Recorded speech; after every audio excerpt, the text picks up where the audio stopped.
Hi there. Good afternoon to all of you.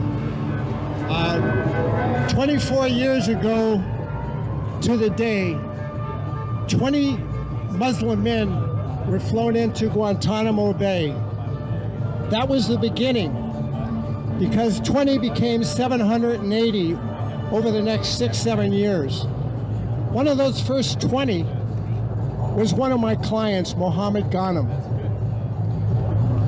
780 prisoners, and after some years of indefinite detention, despicable torture, which I will not get into, but all types, all but 15 people have been transferred out.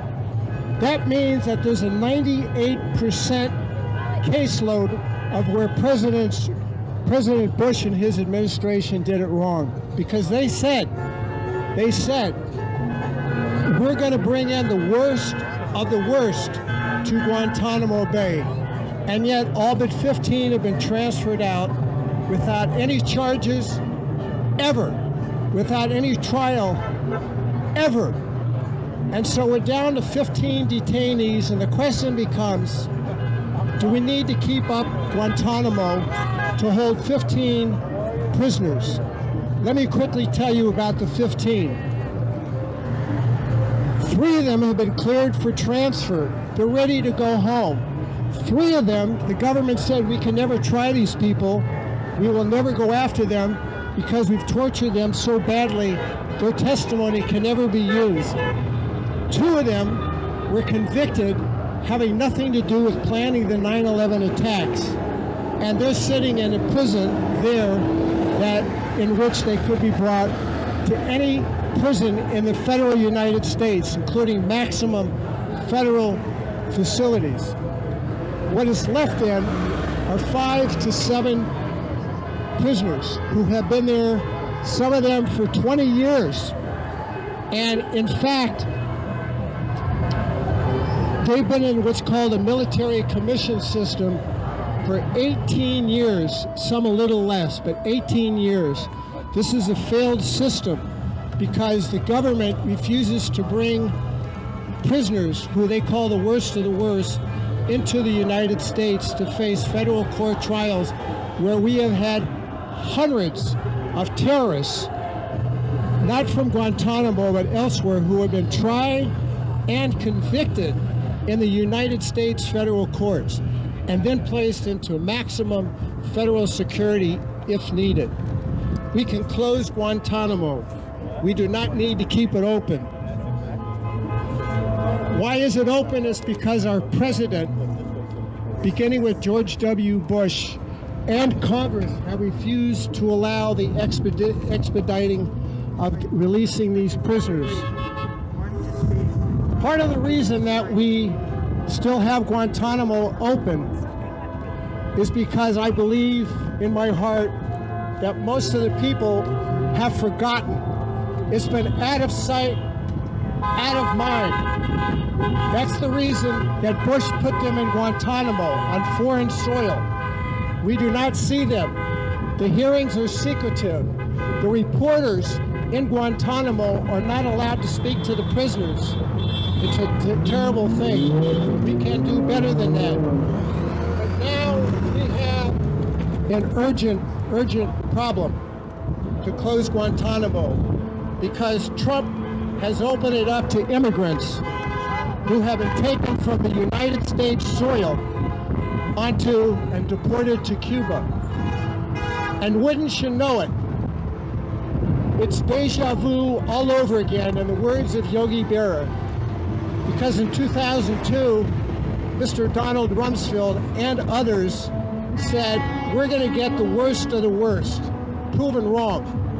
Now today, back in February actually of this year, Trump's border saw, Tom Homan, said, we're going to put the worst of the immigrants on U.S. soil into Guantanamo. We're going to, and I quote, put in the serious criminally convicted people. You know who's there now today?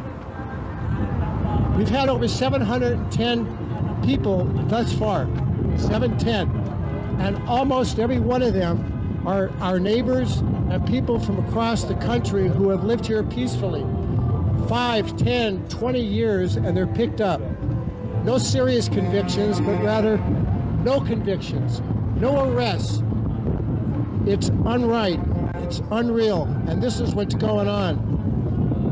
The people that are housed there include children. They include people who were seeking asylum hearings and got picked up and they're being deported. Trump has prevented people from having their day in court by putting them in Guantanamo Bay. We need to shut that down because the people there cannot speak with a lawyer. People there are causing our government to spend in court $100,000 per day, which if we have 400 migrants, totals $40 million per month. And yes, we're keeping them there. Trump stated he wanted actually to detain up to 30,000 detainees. He calls them detainees, to be deported from U.S. soil to Gitmo. That hasn't happened yet, in part because of an infrastructure problem, in part because of the unsanitary conditions. But today, we've had up to 710. You can believe more are coming.